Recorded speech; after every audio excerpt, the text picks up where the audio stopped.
You see it everywhere, on flags, bumper stickers, coffee mugs, and protest signs. For some, the AR-15 means freedom. For others, it's fear in metallic form. It's the rifle that divides America with every headline, the weapon branded both America's gun and the killer's choice. So how did one rifle, designed more than 60 years ago, become this powerful symbol of identity, defiance, and tragedy? The story of the AR-15 isn't just about guns. It's about the American soul, about power, politics, and the myth of control in a world that feels increasingly chaotic. To understand why it became so controversial, you have to follow its full journey, from a small California workshop to the center of the loudest debate in modern American life. It all started in the 1950s. A quiet engineering genius named Eugene Stoner was working at a small company called Armalite. His goal wasn't to spark a national argument, he just wanted to design a better rifle for soldiers, lighter, faster, easier to maintain. He called it the AR-15, short for Armalite Rifle Model 15. Not assault rifle, not automatic rifle, just a company prototype.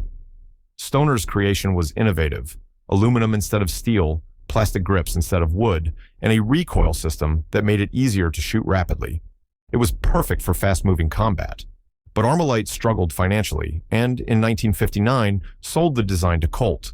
Colt saw the weapon's potential, rebranded it, and marketed a version to the U.S. military, the M16. The M16 went to Vietnam. Soldiers had mixed feelings. It jammed easily at first, and many hated it.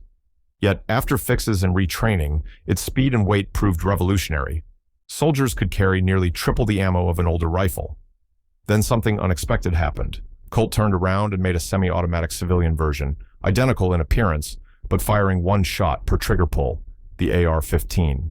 They began marketing it not to soldiers, but to civilians, police officers, hobbyists, and gun collectors. Few bought it at first.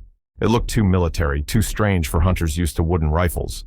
But the image, that sleek black silhouette, was about to find its purpose. By the late 1970s, Colt's patent expired. Overnight, dozens of gun companies began making their own AR-style rifles. Each one looked like its military ancestor, but with cosmetic tweaks. The timing couldn't have been better. America was emerging from Vietnam, distrustful of government and authority. Patriotic identity was shifting, no longer about institutions, but about individual strength. Firearms fit perfectly into that mood. The National Rifle Association, NRA, which had long focused on sport shooting, started shifting toward political advocacy. Its message hardened. The real threat wasn't criminals, it was government overreach. The AR-15 became the perfect visual metaphor, the people's rifle: light, fast, reliable. It looked like something that could stand its ground against tyranny. By the early 1990s, advertisements often used military imagery: soldiers, flags, mottos about vigilance. The rifle was no longer being sold as a hunting tool. It was sold as a piece of national identity. For some, it was empowerment, the right to defend one's home with the best technology available. For others, it was provocation, a blurring of the line between citizen and soldier. And that tension would eventually explode. In the early 1990s, America's violent crime rates were at record highs. Public pressure grew for tighter gun laws.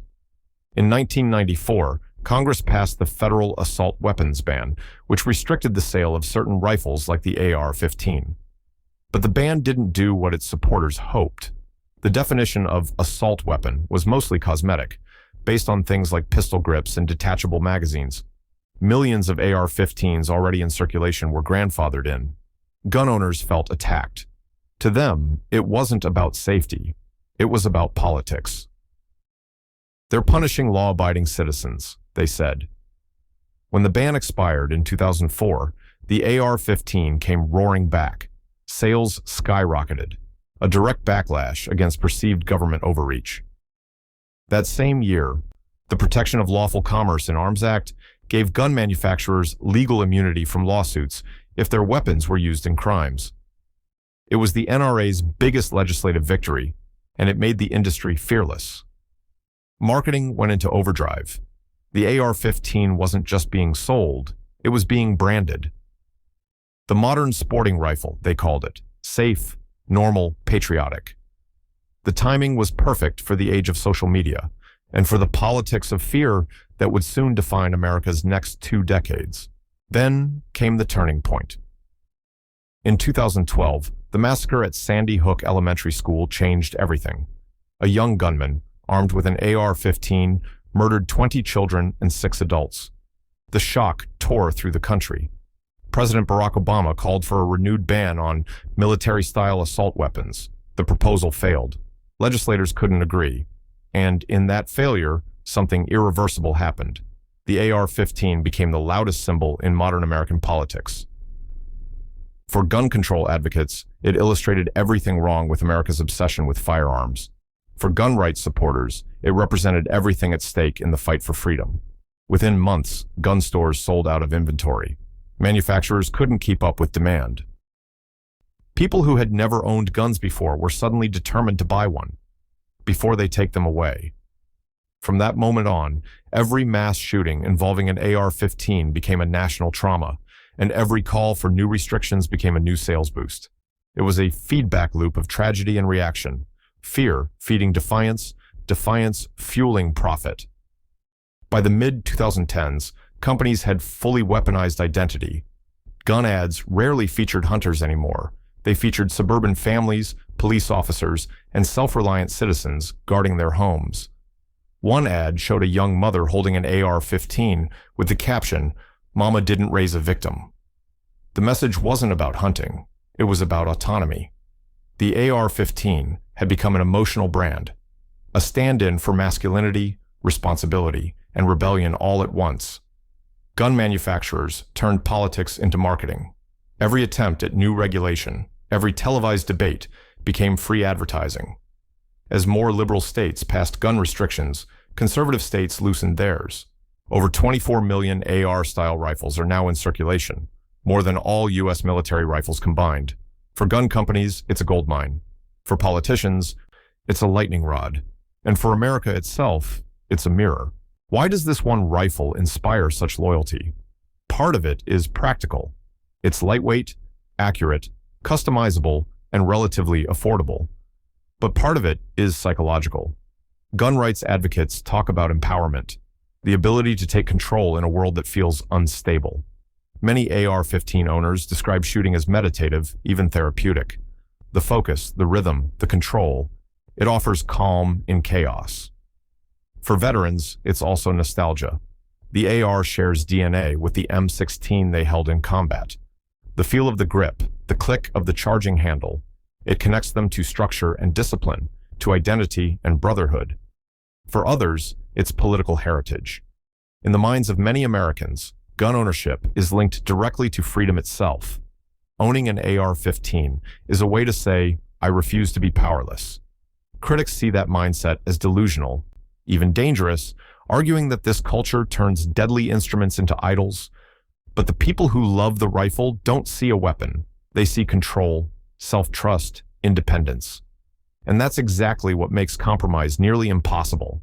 Over time, the AR-15 stopped being a firearm and became an icon. Gun owners began printing its outline on t-shirts.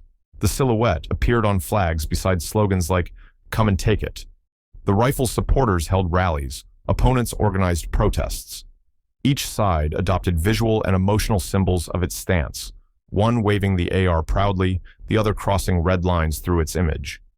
During the January 6th storming of the U.S. Capitol, protesters brandished flags with AR-15 Nation printed across them.